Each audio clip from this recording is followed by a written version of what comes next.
The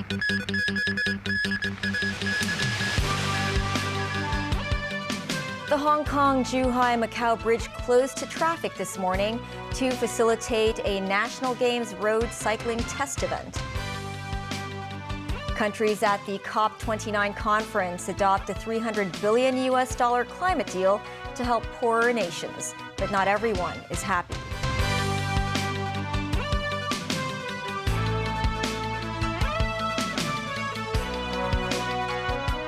Good evening, I'm Melissa Hekalea, and this is TVB News. The 2024 Guangdong-Hong Kong-Macau Road Cycling Race and the 15th National Games Road Cycling Test Event was held today. The race, covering Hong Kong, Macau, and Zhuhai, was 230 kilometers long. Mimo Singhai reports. The men's individual race started at 9 a.m. from Zhuhai Museum in Guangdong. 67 cyclists from 23 teams passed by multiple landmarks, including Zhuhai Opera House. They then entered the race route in Macau, where the weather became rainy. Hong Kong road cyclist representative Lau Wan Yao described the race route as special. He said he would stay at the front during the event because fewer cyclists would be there. This athlete, who came from Ningxia, said the event is meaningful and he wanted to experience the racetrack of the Hong Kong-Zhuhai-Macau Bridge, or the HZMB, the most. At around 9:45 a.m., the cyclists arrived at the bridge. I'm now at the Central One turnaround facility in the Hong Kong section of the HZMB. Up here, the wind is slightly strong. At around 10:30 a.m., leading cyclists passed the Sanshak One turnaround facility. The airport runway was next to the racetrack. Athletes were greeted by members of the public when they reached Hong Kong Disneyland Resort. Some cheered the athletes with flags. This woman, who traveled here from Shenzhen, said she's left home at 5 a.m. to come to support the cyclists. From Hong Kong Disneyland Resort, the athletes began their return journey, cycling through Macau and Zhuhai. To facilitate the event, the government launched a few temporary transport and road control measures, including the prohibition of vehicles using the HZMB during specified hours. Part of the North Lantau Highway was also closed to traffic during the race. Speaking to the media after the completion of the Hong Kong section of the cycling test event, Secretary for Culture, Sports and Tourism Kevin Yeung said the operation of the test event went smoothly. For the transport, the time taken for the trip from airport to the urban area is about 20 minutes more, and it's about 25 minutes more on the other way, which were already less than what we forecast. From people who may have found the control measures inconvenient, Yuan hopes the public can show their understanding. Memos 9, TVB News. It's the last day of the 63rd edition of the Hong Kong Golf Open, which also serves as a test event for next year's National Games. Captain of the Hong Kong Golf Club said members of the National Games Organizing Committee are satisfied with the tournament's arrangements. The club's captain, Andy Kwok, said the committee found their crowd management, the design of the site, the qualification requirements, and the security arrangements at the Fanling Golf Course satisfactory. He said based on past experience in open tournaments, the four-day event can attract about 30,000 to 40,000 spectators.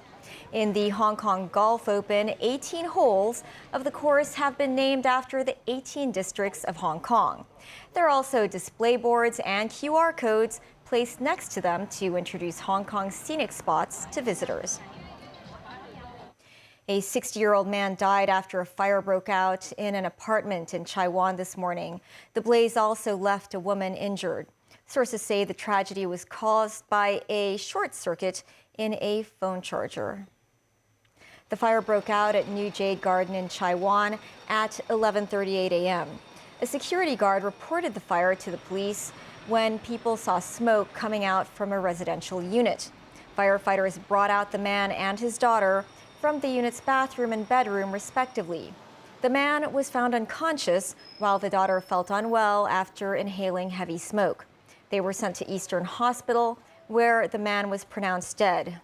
Financial Secretary Paul Chan met with the founder of chipmaker NVIDIA, Jensen Huang, last night, exchanging views on the development of innovation and technology. The finance chief noted the growing interest of foreign countries in Hong Kong's tech industries. Jackie Lin reports. In his latest blog post, Financial Secretary Paul Chan said he had dinner with NVIDIA's founder and CEO Jensen Huang and Hong Kong University of Science and Technology President Nancy Yip in Sham Shui Po on Saturday night over local stir-fried dishes. The group exchanged views on innovation and technology, or INT, development and talent-related issues. That's after Huang received an honorary doctorate in engineering at HKUST earlier in the day. Chan said in recent years he has encountered many foreign enterprises that express interest in Hong Kong's INT development. He said plenty of international companies are eager to learn more about the research, development, and application of frontier technology in the Greater Bay Area.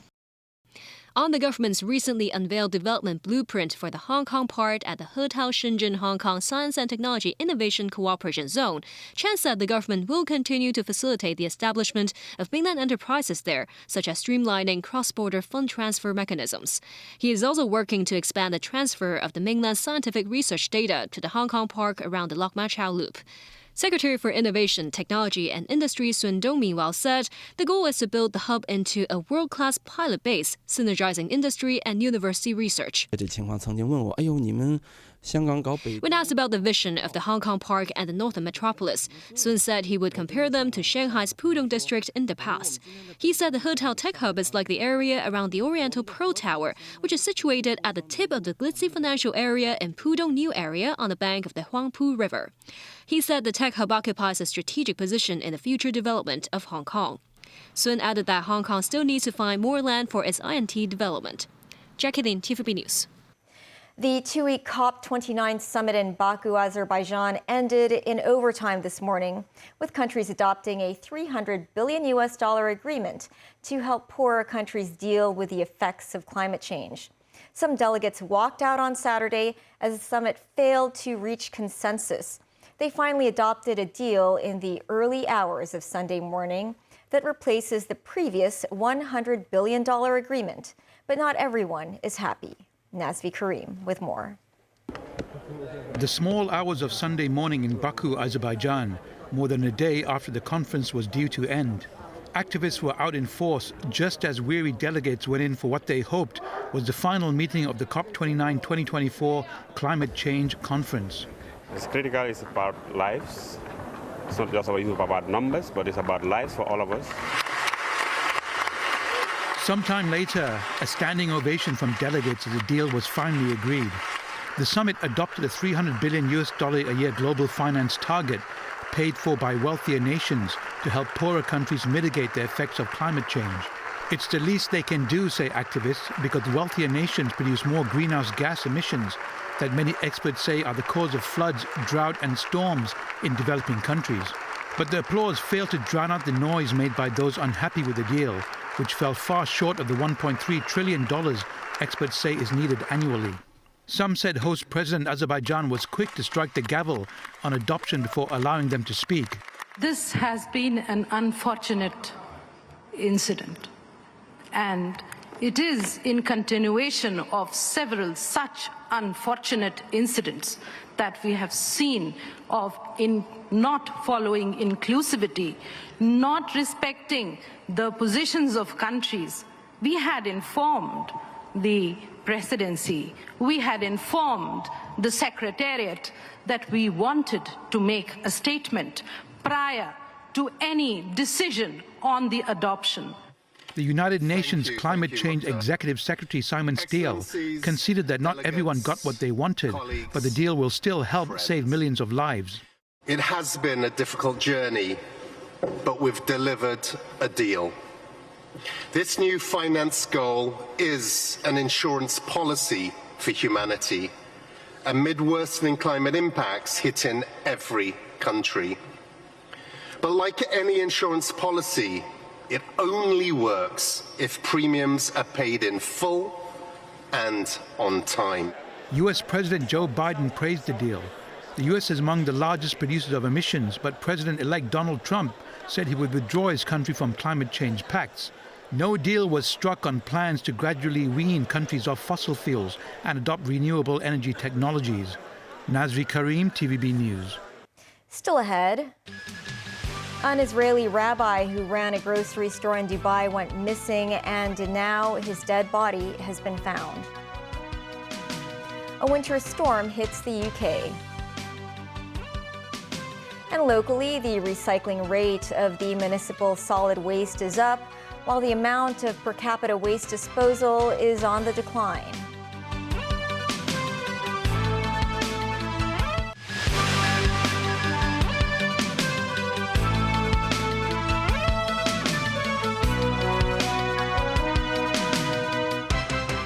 Welcome back.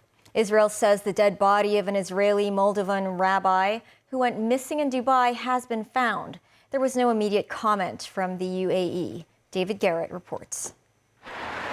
Israel says it wants justice in the UAE after the body of Zvi Kogan, a 28-year-old ultra-Orthodox rabbi, was recovered. He went missing on Thursday. Israeli Prime Minister Benjamin Netanyahu says the religious leader was killed in a heinous anti-Semitic terror incident. Israel says it will act with all means to seek justice with criminals responsible for his death. Kogan ran a kosher grocery store in Dubai, popular after Israel and the UAE normalised ties in 2020. Relations have held through Israel's wars with Hamas and Hezbollah. Many Middle Eastern nations are unhappy with the number of civilians killed. This explosion in Gaza could be seen from inside Israel. On the horizon, a huge fire lights up the night sky. More funerals held in Khan Yunis over the weekend, with 6 dead from one attack. A man wept for a child who died in an Israeli strike. Half of those killed were not yet adults. One of the dead was said to be in a tent when a house nearby was hit. The parents awoke to find him dead. His younger brother survived with head injuries. Hamas says an Israeli hostage was killed by an Israeli bomb. A spokesperson for the armed wing says the woman died as northern Gaza came under attack from the IDF. This will anger groups who've been protesting in Israel. They have been urging their government for months to get a deal done to bring Hamas-held hostages home. Although Israel continues its wars on Hamas in Gaza and Hezbollah in Lebanon. Another massive assault on Beirut saw at least 20 killed in 24 hours. A morning strike split an 8-story building in two. Mechanical diggers sifted through rubble in the southern suburb, destroyed cars covered in dust and debris. Explosions continued into the night. Huge plumes of smoke were seen on the Beirut skyline again. More than 3,000 have been killed in Lebanon, with estimates more than 1 million Lebanese have been displaced. Diplomats are scrambling to broker some respite in Lebanon. US envoy Amos Hochstein was in the region this past week. EU Foreign Policy Chief Joseph Borrell is the latest. Borrell is meeting with Lebanese caretaker Prime Minister Najib Mikati and army chiefs. David Garrett, TVB News.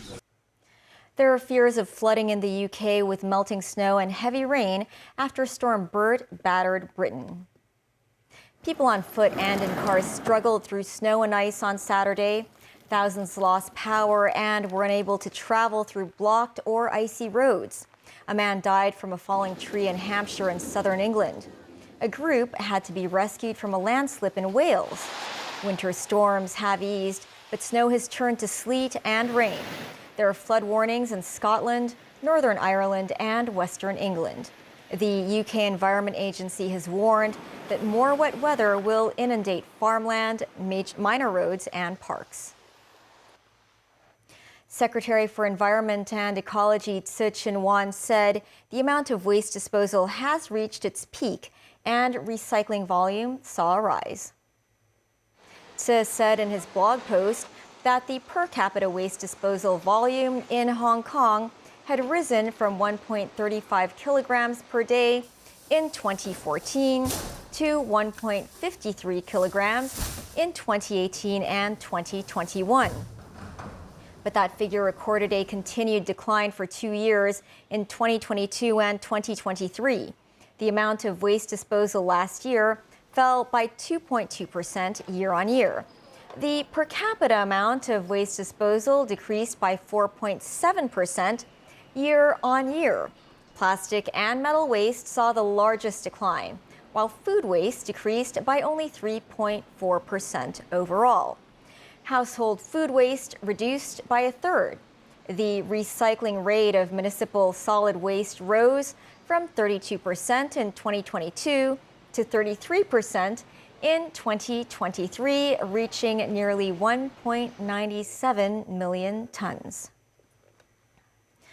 Many mainland cities are experiencing cold spells and snowstorms in what authorities say is the first wave of chilly weather for the winter season. Gansu province is covered in snow. Qinghai has also been hit by a snowstorm. Workers were forced to use machines to clean up the snow. The National Meteorological Center said temperatures in most parts of the country will decrease notably this week, including Beijing.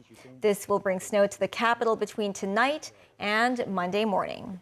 That's the news. Thanks for watching. Have a good evening.